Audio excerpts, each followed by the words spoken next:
جو بندہ حرام مال کھاتا ہے تو اس کے اندر 4 علامتیں ظاہر ہو جاتی ہیں۔ وہ 4 علامتیں کون سے ہیں؟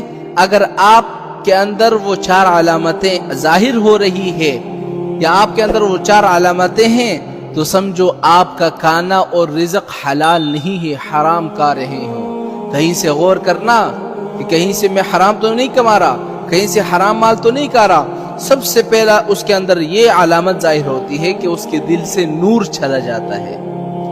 دوسری علامت یہ ظاہر ہوتی ہے کہ اس کی طبیعت میں سستی آ جاتی ہے، کاہلی آ جاتی ہے۔ آپ دیکھیں نا آج ہر بندہ سست کیوں ہے؟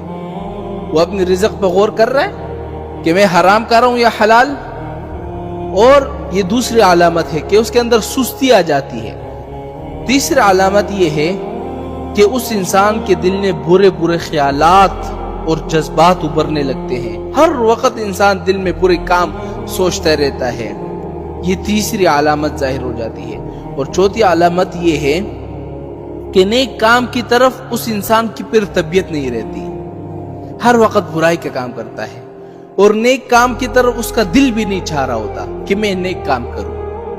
یہ 4 علامتیں اگر آپ لوگوں کے اندر موجود ہے یا 4 میں سے ایک موجود ہے تو اپنی رزق پر، اپنے کمائی پر غور کرو کہ کہیں سے میں حرام تو نہیں کما رہا۔ اور میرے نبی کی ایک حدیث سننا، میرے نبی فرماتے ہیں جب کوئی جوان یا نوجوان اللہ کی عبادت میں مصروف ہوتا ہے تو پتہ ہے شیطان اپنے دوستوں سے کیا کہتا ہے؟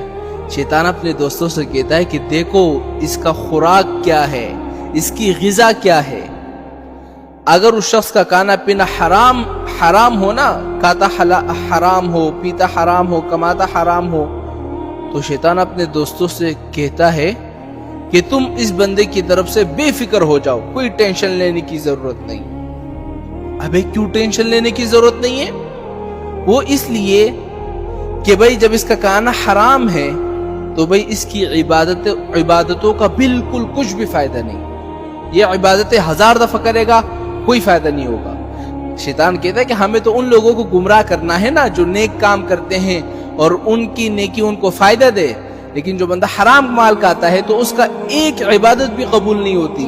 تو شیطان اپنے دوستوں سے کہتا ہے تم اس کی طرف سے بے فکر ہو جاؤ۔